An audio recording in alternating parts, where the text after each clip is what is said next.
সম্মানিত দেশবাসী ও মুক্তিকামী ছাত্র জনতা, শহীদের রক্তের বিনিময়ে ছাত্র নাগরিকের অভ্যুত্থানের মাধ্যমে আমরা যেই ফ্যাসিস্ট হাসিনার পতন ঘটিয়েছি এবং একটি নতুন বাংলাদেশের আকাঙ্ক্ষা করছি, তাকে নস্যাৎ করতে বিভিন্ন শক্তি ইতিমধ্যে তৎপর হয়েছে এবং নানা ধরনের ষড়যন্ত্র এবং পরিকল্পনা করা হচ্ছে।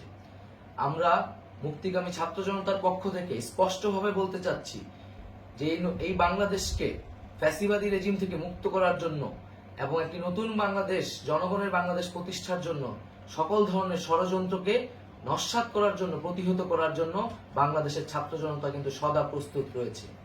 আমরা দেখতে পাচ্ছি নানান জায়গায় লুটপাট, সহিংসতা এবং সাম্প্রদায়িক হামলার মতো ন্যাক্কারজনক ঘটনা ঘটছে। আমরা এর তীব্র নিন্দা জানাচ্ছি এবং আমরা মুক্তিকামী ছাত্র জনতার প্রতি আহ্বান জানাচ্ছি যে এই ধরনের ঘটনাকে প্রতিহত করার জন্য আমাদেরকে প্রস্তুত থাকতে হবে, আমাদেরকে দায়িত্ব নিতে হবে।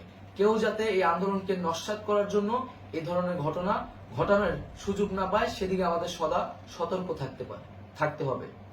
আমরা আরো দেখতে পাচ্ছি যে রাষ্ট্রপতি গতকাল বলেছিলেন যে অনতিবিলম্বে তিনি জাতীয় সংসদ বিলুপ্ত করবেন, কিন্তু আমরা এখনো দেখছি যে একটি অভ্যুত্থানের পরেও এই ফ্যাসিস্ট হাসিনার জাতীয় সংসদ রয়ে গেছে। তাই আমরা ঘোষণা করছি যে আজ দুপুর ৩টার মধ্যে এই ফ্যাসিস্ট হাসিনার যে জাতীয় সংসদ, সেই সংসদের বিলুপ্তি ঘোষণা করতে হবে। যদি আজ বিকাল ৩টার মধ্যে এই জাতীয় সংসদের বিলুপ্তির ঘোষণা না আসে, তবে আমরা কঠোর কর্মসূচি দিতে বাধ্য থাকব। এছাড়া বন্ধুগণ, সবার জন্য আমরা জানাচ্ছি যে আমাদের যে অন্তর্বর্তীকালীন সরকারের কথা আমরা বলেছি, সেই সরকারের প্রধান উপদেষ্টার নাম আমরা ইতিমধ্যে ঘোষণা করেছি এবং এই সরকারের অন্যান্য উপদেষ্টা সহ সামগ্রিক রূপরেখা আমাদের প্রস্তুত রয়েছে। আমরা খুব শীঘ্রই সেই রূপরেখাটি জাতির সামনে উপস্থাপন করব। আমরা বাংলাদেশে স্থিতিশীলতা চাচ্ছি, সমাজে ন্যায় বিচার চাচ্ছি, সেজন্য কার্যকর পদক্ষেপ নিতে হবে এবং তার প্রথম পদক্ষেপটি হতে হবে এই জাতীয় সংসদ ভেঙে দেওয়া।